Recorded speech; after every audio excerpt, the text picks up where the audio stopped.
Okay, so I'm going to zoom in here, hopefully without wrecking everything, and do some of the inking on this part of the drawing. And let me just say that I'm using as my kind of model the inking style of Rumiko Takahashi.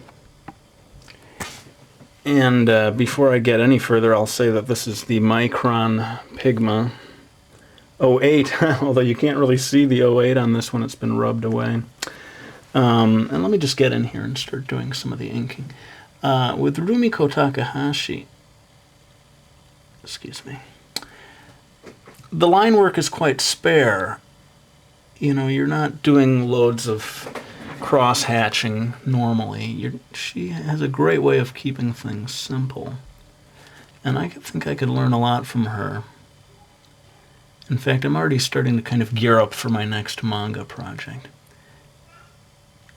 And I hope to do a number of videos. Oh, can you hear Mio? That's my daughter, Mio, in the background. I don't know if that's coming through on the video.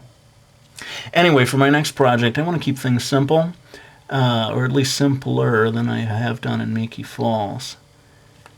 And also, Miki Falls is all done with a dark black colored pencil. It has this very organic look, which I'm happy with.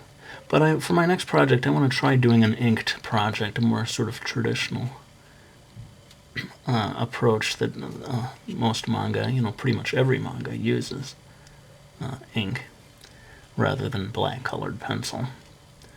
So I'm undergoing right now a kind of training period in which I hope to learn or develop the techniques I'm going to need for my next project.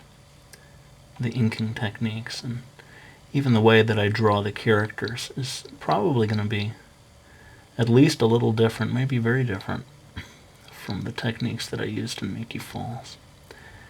Anyway, notice that I'm trying whenever possible to get the inking done with a single line without going back in. And this is where it becomes very crucial. Getting it right is here on the eyes. Trying to keep control, but also ink kind of quickly and lightly without clutching the pen too tightly and ending up with these lifeless lines that sometimes happens if you're moving the pen very slowly across the page. So yeah, I think once I get done with this part here, I will again go into time-lapse. Whoops, that's not a very graceful line, is it? We may need to touch that one up at some point. And do the rest of the inking in time-lapse and see if there's any time left over for adding in a bit of shading with colored pencil. So, hang on, we'll go into time-lapse.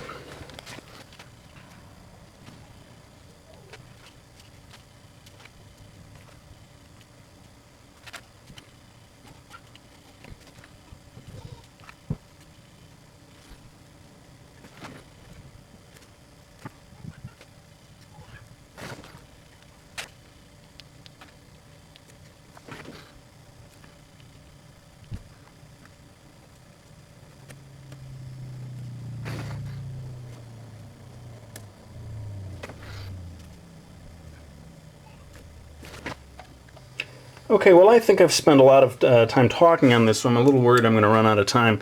Just want to show quickly the kind of pencils I'm using here. One of them is a Sanford. It's kind of a harder pencil, very thin, it's called. These are brown colored pencils. And then Prismacolor, also Sanford. It must be the same company. Haha, I'm not really sure. But this style is softer. These two are considerably harder. And I'm going to do this whole thing in time-lapse just to save time.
All right, well, I think that's about all the time we have for today. And just before we run out of time, I just want to quickly say to anyone who hasn't seen my videos before, this is Miki Falls, my series of manga. I hope you will check it out next time you're in the store. And otherwise, thanks for watching the vids. I'm going to be back with one on how to do backgrounds using this exact same illustration. We're going to create a nice little background for her to be in. Till then, take care, and thanks again for watching.